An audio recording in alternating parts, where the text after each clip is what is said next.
नमस्कार, आपका स्वागत है आपके चैनल आरोग्य भारत सर्वदा में।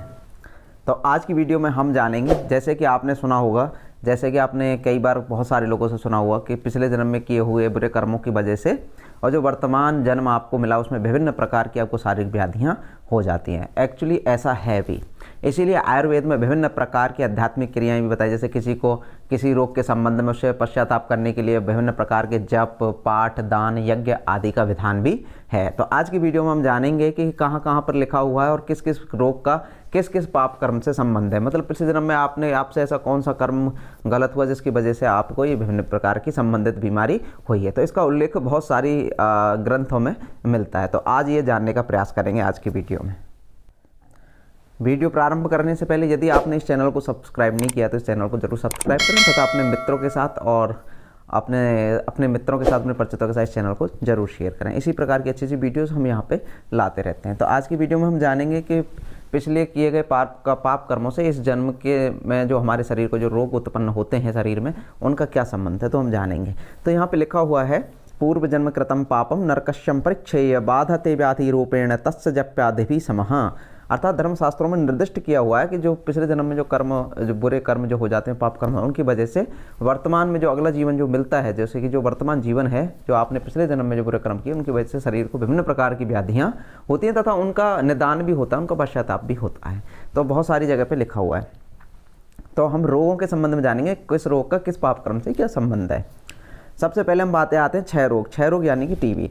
इसके संबंध में कहा गया है कि यह रोग तेल, घी तथा चिकनी वस्तु चुराने के कारण होता है। मतलब जो व्यक्ति तेल, घी आदि चिकनी वस्तुओं को चोरी करता है, चुराता है, उसको ये रोग होता है। त्वचा में पड़ने वाले चकत्ते भी इसी दुष्कर्म से होते हैं।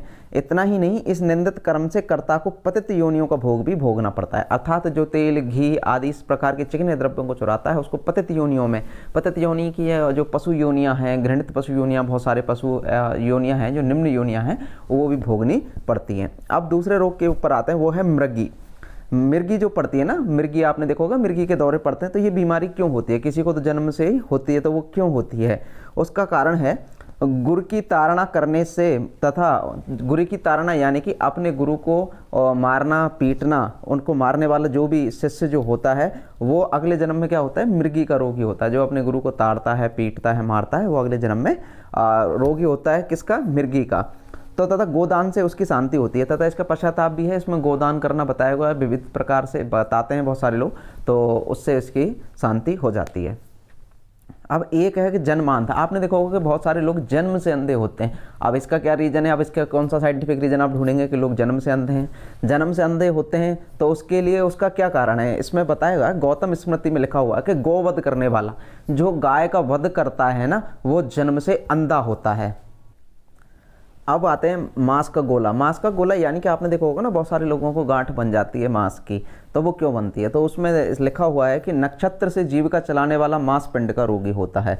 यानी नक्षत्र यानी कि जो ज्योतिष विद्या द्वारा जो अपनी जीविका चलाता है, वो इस मांस पिंड का रोगी बनता है। यह पिंड उदर में हो या कंधे पर हो, कहीं पर भी शरीर में हो सकता है। गंड रोगी, निंदित मार्ग में चलने वाला गंड रोग से ग्रस्त होता है। आपने देखा होगा गलकंड नाम का एक जो रोग हो जाता है। तो इसमें क्या बताया गया है कि निंदित मार्ग में चलने वाला गंड रोग से ग्रस्त होता है। निंदित मार्ग यानी कि जो मार्ग शास्त्र अनुकूल नहीं है तथा जो निंदित मार्ग हैं, जो गंदे कर्मों से भरे हुए जो मार्ग हैं, उनका अनुसरण करने वाला आदमी गंड रोग का रोगी होता है। खलवाट यानी कि सिर पर बाल ना होवे। आपने देखा होगा बहुत सारे लोगों के सिर से बाल उड़ जाते हैं और उनकी जो सिर जो होता है बिल्कुल चिकना हो जाता है, तो उसको खलवाट बोलते हैं।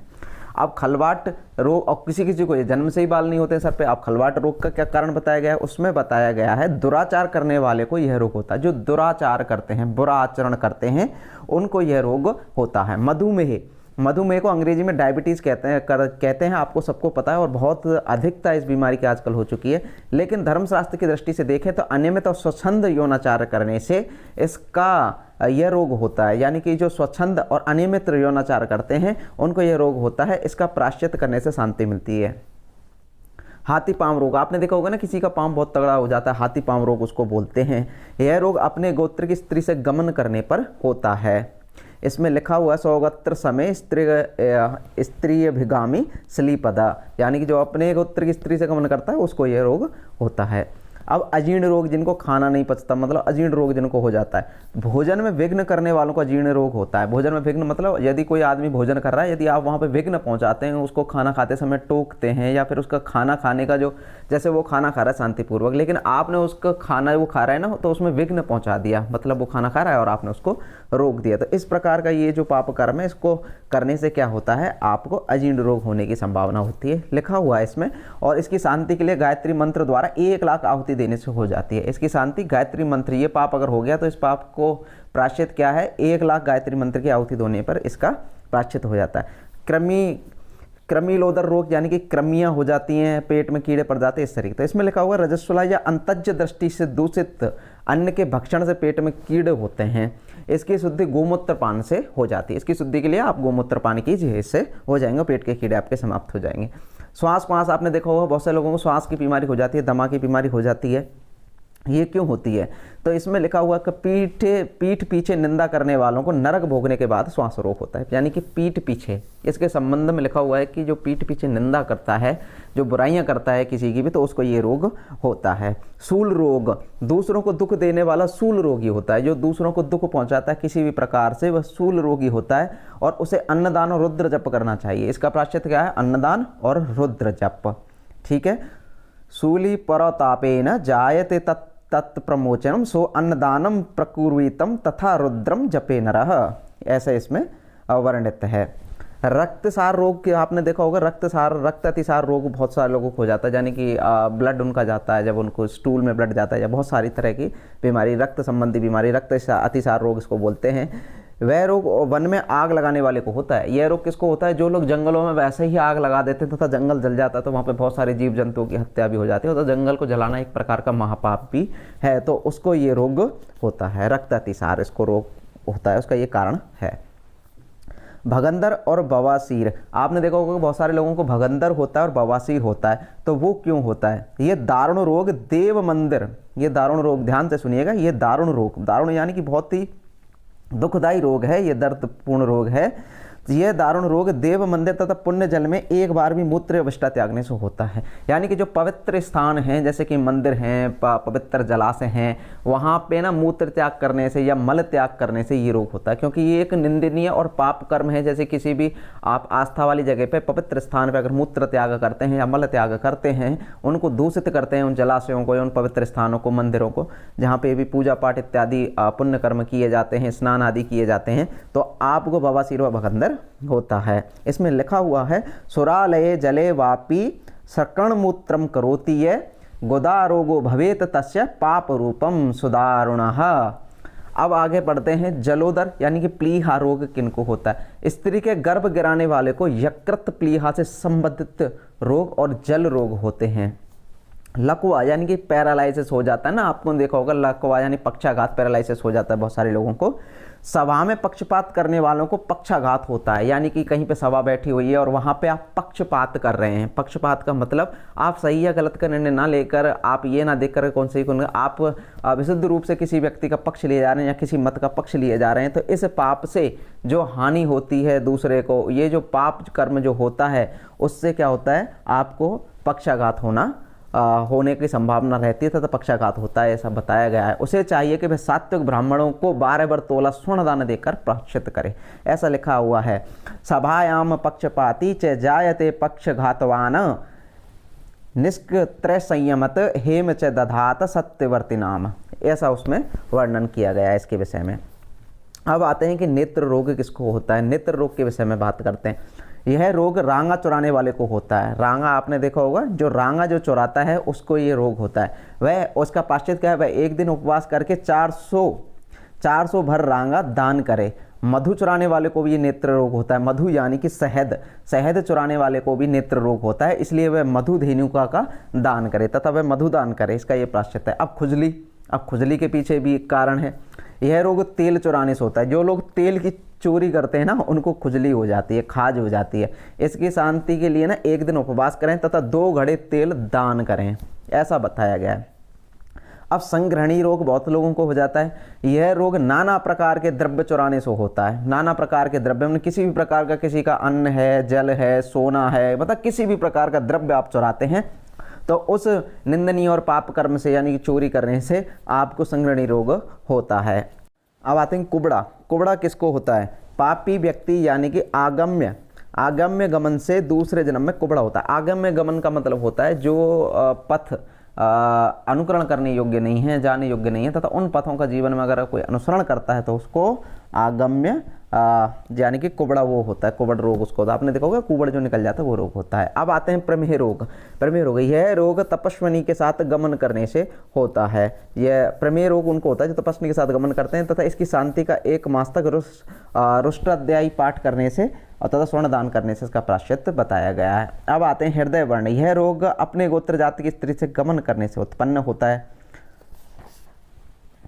अब आते हैं मूत्रघात पर। मूत्रघात, यह रोग किनको होता है? यह रोग पशु संभोग से होता है। इसकी शांति के लिए तिल से भरे 2 पात्रों का दान करना चाहिए। जिह्वा रोग, जिनको जिह्वा संबंधी रोग हो जाते हैं, यह रोग पका हुआ अन्न चुराने वालों को, मतलब कोई पका हुआ अन्न आपने किसी का चुरा लिया तो उससे ये रोग होता है। इसकी शांति के लिए 1 लाख गायत्री जप तथा 10 अंश हवन करने की विधि है, बताया गया है इसके लिए। गूंगा, यानी कि आपने देखा होगा कि बहुत सारे लोग गूंगे होते हैं, उनकी आवाज़ चली जाती है या जन्मजात गूंगे होते हैं। विद्या की पुस्तक चुराने वाला गूंगा होता है। न्याय तथा इतिहास की पुस्तक दान करें, मतलब विद्या की पुस्तक जो होती है ना, उनको चुराने वाला जो भी होता है वो गूंगा बनता है, और इसलिए उसका प्रायश्चित क्या है? अगर आपसे ऐसा पाप कर्म हुआ तो उसके लिए न्याय की और इतिहास की पुस्तक दान करें, ऐसा लिखा हुआ है। आधा सीसी किन लोगों को होता है? यह रोग औषध चुराने से होता है, मतलब जो लोग औषधियाँ चुरा लेते हैं, मतलब कि औषधियाँ जो चुरा ली आपने किसी की, तो उससे क्या होता है? आधा सीसी रोग हो जाता है। इसकी शांति का उपाय बताया गया है कि सूर्य को अर्घ्य दें तथा 1 मासा सोना दान करें। उंगली में घाव, बहुत सारे लोगों को आपने देखा होगा कि उंगलियों में घाव हो जाते हैं, जगह हाथ में मतलब घाव हो जाते हैं। यह रोग फल चुराने से होता है। जो लोग फल चुराते हैं उनको यह रोग हो जाता है। इसकी शांति के लिए 10,000 फल दान करें, किसी भी प्रकार के 10 फल। ज्वर यानी कि बुखार ज्वर, आपने देखा होगा बहुत सारे लोगों को बार बार ज्वर बना ही रहता है, दूर नहीं होता है, सही हो जाता है फिर से बन जाता है, तो उसके लिए बताया हुआ है देव द्रव्य चुराने वालों को 4 प्रकार के ज्वर होते हैं। देव द्रव्य यानी कि जो द्रव्य देवताओं की आहुति के लिए निश्चित किए गए हैं तथा उन द्रव्यों को वहाँ से चुरा ले तो उसको 4 प्रकार के ज्वर होते हैं। एक है महाज्वर, एक है रौद्र ज्वर, तीसरा है वैष्णव ज्वर। ठीक है, एक तो सामान्य ज्वर हो गया पहला, दूसरा महाज्वर हो गया, तीसरा रौद्र ज्वर हो गया और चौथा वैष्णव ज्वर हो गया। इसकी शांति यथासंख्य रुद्री पाठ करने से होती है। इसकी शांति के लिए आपको यथासंख्यक और रुद्री पाठ आपको करना होगा। उसमें कितनी संख्या है ये तो बताएगा, जो भी इसका जानकार है वो बताएगा, तो इसमें यहाँ पे वर्णित नहीं है। तो इसका एक यथासंख्या मतलब एक निश्चित संख्या में रुद्री पाठ करने से इसकी शांति होती है। धर्मशास्त्र में जन्मांतरीय रोगों की शांति के उपाय भी बतलाए गए हैं और पूर्व जन्मकृत पापों के चिन्ह इस जन्म में रोग रूप में प्रकट होते हैं। मतलब जो आपने पाप किए हैं ना, उनके चिन्ह रोग रूप में प्रकट होते हैं। इससे मालूम चलता है कि आपने पिछले जन्म में कौन से बुरे पाप किए। ये एक सिद्धांत है, जिन्हें स्मृति ग्रंथ तथा कर्म विपाक में देखा जाता है। बहुत सारे स्मृति ग्रंथ हैं उन और तथा कर्म विपाक में इसको आप देख सकते हैं। यहाँ दिग्दर्शन मात्र आपको कर रहे हैं, मतलब थोड़ा सा अल्प यहाँ पे आपको बता रहे हैं। ठीक है ना, तो इसी प्रकार की अच्छी वीडियोज हम आपके लिए लाते रहते हैं। इस चैनल को ज़्यादा शेयर करें, सब्सक्राइब करें, और हमारे चैनल का उद्देश्य है कि जानकारी आप तक पहुँचाना, कि आयुर्वेद संबंधित सारी जानकारियाँ, जड़ी बूटियाँ संबंधी जानकारियाँ, विभिन्न प्रकार के जो हमारे दोषों के इनबैलेंस होने के कारण हमारे जो रोग होते हैं वो क्यों होते हैं इस प्रकार से। और आपसे एक ही अनुरोध है कि किसी भी चीज़ का अनुकरण ऐसे किसी भी प्रकार की वीडियोस देख के ना करें। आप पहले किसी अच्छे जानकार तथा वैद्य से कंसल्ट करें और तभी उन चीज़ों का जो वो बताएं उनका अनुकरण करें। यहाँ केवल आपको जानकारी देना मात्र उद्देश्य है। इस चैनल को ज़्यादा से ज़्यादा शेयर करें, सब्सक्राइब करें तो दूसरों से भी कराएं। इसी प्रकार की अच्छी वीडियोस हम आपके लिए लाते रहते हैं। फिर मिलते हैं चैनल में, तब तक के लिए नमस्कार।